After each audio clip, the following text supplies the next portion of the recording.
नमस्कार, मैं रविशा आपका स्वागत करता हूं अपने YouTube channel school for accountants में।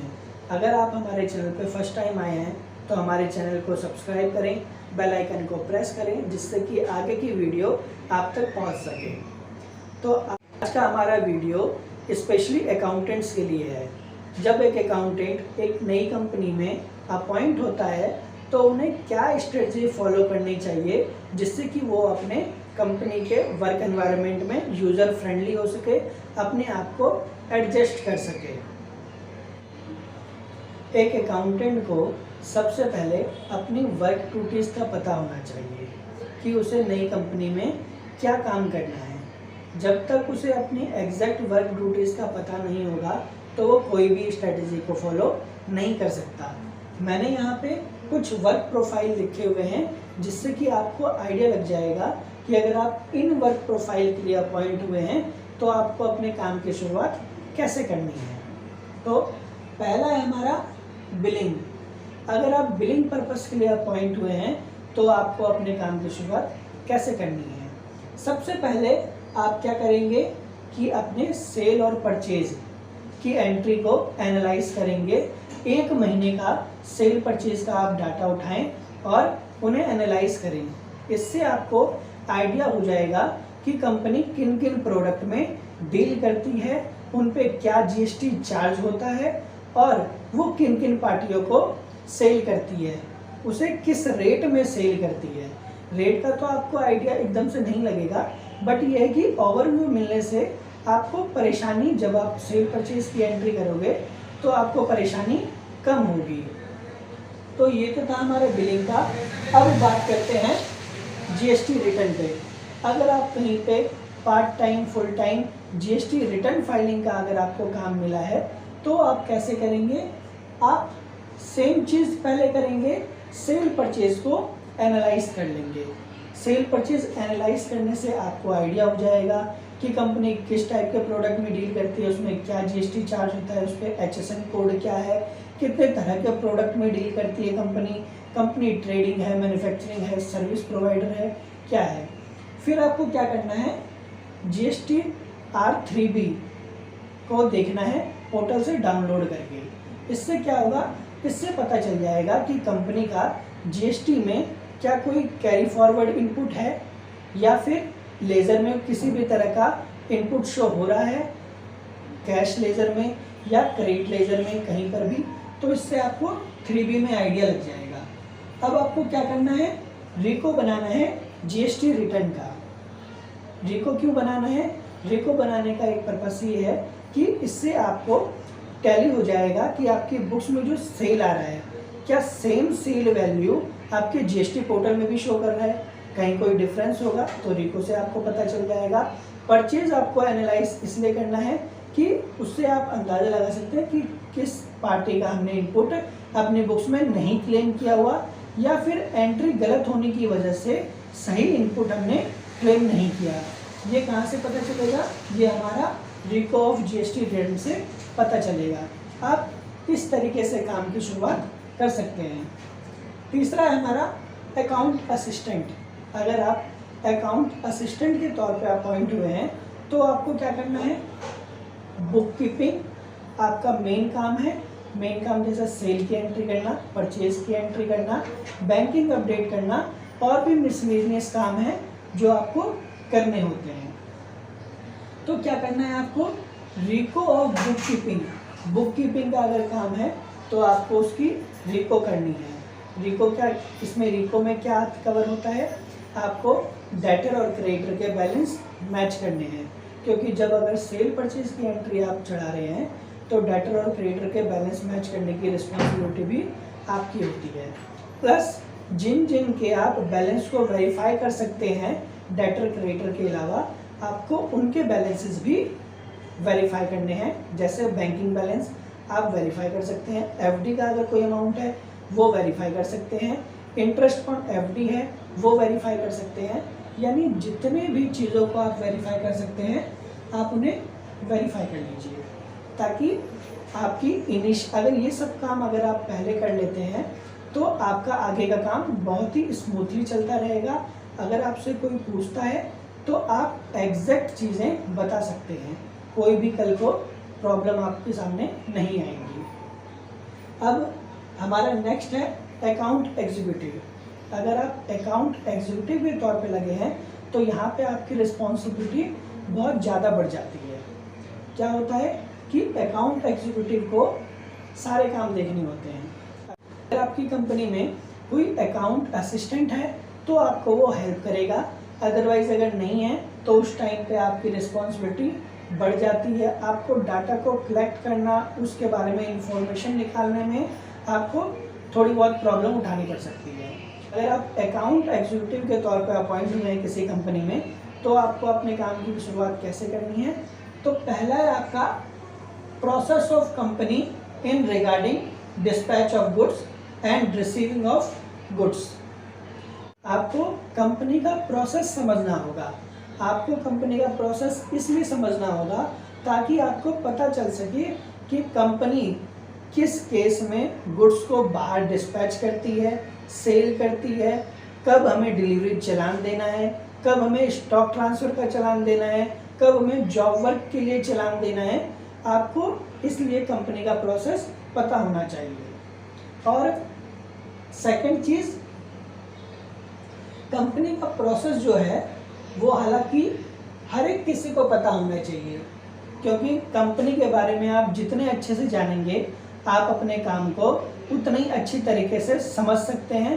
और काम को समझने के बाद आप किसी भी चीज़ में क्या एक डिसीज़न ले सकते हैं कि किस काम को हमें किस तरीके से करना चाहिए, क्योंकि हर एक का कंपनी का काम करने का तरीका अलग होता है। तो काम अलग होने के तरीके की वजह से डिसीजन मेकिंग में भी इफेक्ट होता है। कि अगर आप कंपनी के प्रोसेस को समझ लेते हैं तो अकाउंटिंग आपके लिए बहुत ही इजी हो जाएगी।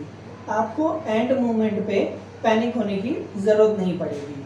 तो अकाउंट एग्जीक्यूटिव का नेक्स्ट पॉइंट क्या होगा कि अकाउंट एग्जीक्यूटिव मेल को चेक करेगा।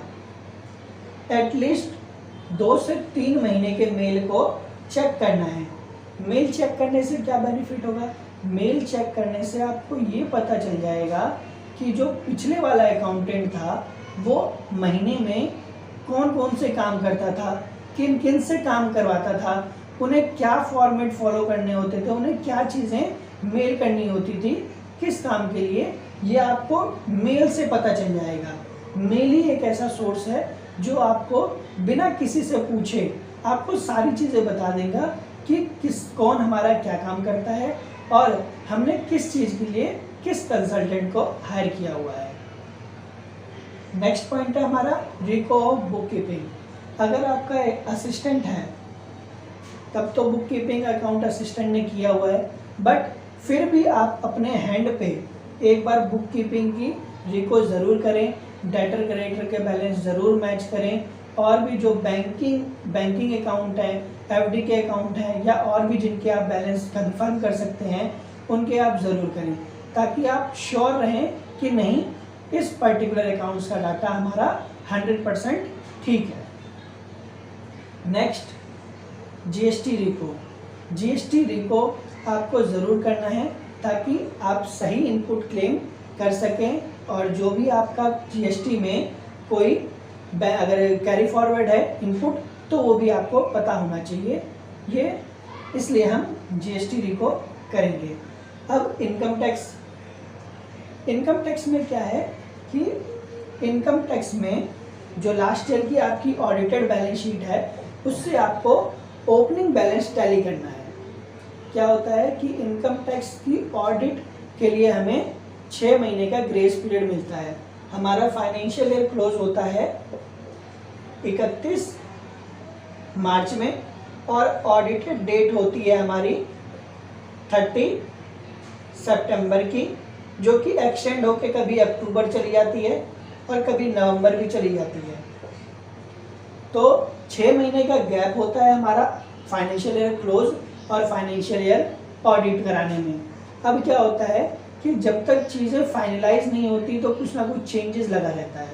अब चेंजेस होने के कारण करंट अगर लास्ट ईयर का बैलेंस में अगर कोई चेंजेस है, अकाउंट्स में चेंजेस है, तो करंट ईयर का क्या होगा, उसकी ओपनिंग में डिफरेंस आएगा।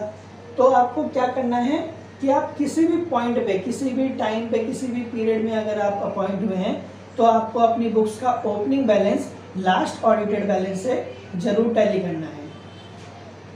और सबसे इम्पोर्टेंट काम, आपको अपने अपॉइंटमेंट की इंफॉर्मेशन देनी है सारे कंसल्टेंट को। अगर आपकी कंपनी मैन्युफैक्चरिंग है और ईएसआई के लिए आपने कंसल्टेंट हायर किया हुआ है तो ईएसआई कंसल्टेंट को आपको अपनी इंफॉर्मेशन देनी है अपॉइंटमेंट की, और आपको अपने सीए को बताना है कि सर मैंने इस कंपनी में ज्वाइन किया हुआ है, अब आगे से काम अकाउंट्स का मैं देखूंगा, अगर कोई भी रिगार्डिंग इसके रिगार्डिंग कोई काम हो या कुछ भी हो, पेंडेंसी हो तो आप मुझे बताएं। अगर आपने और भी किसी कंसल्टेंट को हायर किया हुआ है तो सबको आपको बतानी है, ताकि जो भी पेंडिंग काम है वो आप उसे क्लियर कर सकें। क्योंकि क्या होता है, जो हमारा पिछला वाला अकाउंटेंट है और हमारे अपॉइंटमेंट में अगर डिफरेंस है तो काफ़ी सारी वर्क में पेंडेंसी आ जाती है। तो जब तक आप उस पेंडेंसी को क्लियर नहीं करेंगे तो आप आगे की तरह स्मूथली काम नहीं कर सकते। अगर आप इस स्ट्रेटजी को फॉलो करते हैं तो स्टार्टिंग पीरियड में तो आपको लगेगा बहुत ज़्यादा काम है, बट अगर आप इन सब चीज़ों को कर लेते हैं तो आगे के लिए आपका काम बहुत ही ज़्यादा इजी हो जाएगा और आपको अननेसेसरी लास्ट पॉइंट पे पैनिक होने की ज़रूरत नहीं पड़ेगी। अब आप लोग ये कहेंगे कि मैंने जो स्ट्रेटेजी बताई है वो कंपनी के काम को अपडेट करने के लिए बताया है, तो क्या इसमें अकाउंटेंट का भी बेनिफिट हो सकता है? बिल्कुल हो सकता है। अगर आप इन चीज़ों को कर लेते हैं तो कंपनी के बारे में आपके पास अच्छी खासी इन्फॉर्मेशन आ जाती है, जिससे कि ये आपको हेल्प करती है लंबे टाइम तक बने रहने में। दूसरा बेनिफिट ये होता है कि कभी भी आपसे कंपनी का ऑनर या फिर आपका सीनियर अकाउंट से रिलेटेड कोई भी क्वेश्चन रेज करता है तो आपके पास रिप्लाई करने के लिए एक आंसर होता है।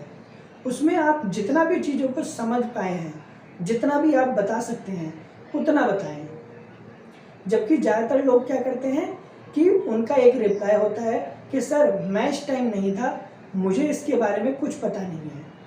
ये रिप्लाई आपके नेगेटिव इमेज को क्रिएट करता है।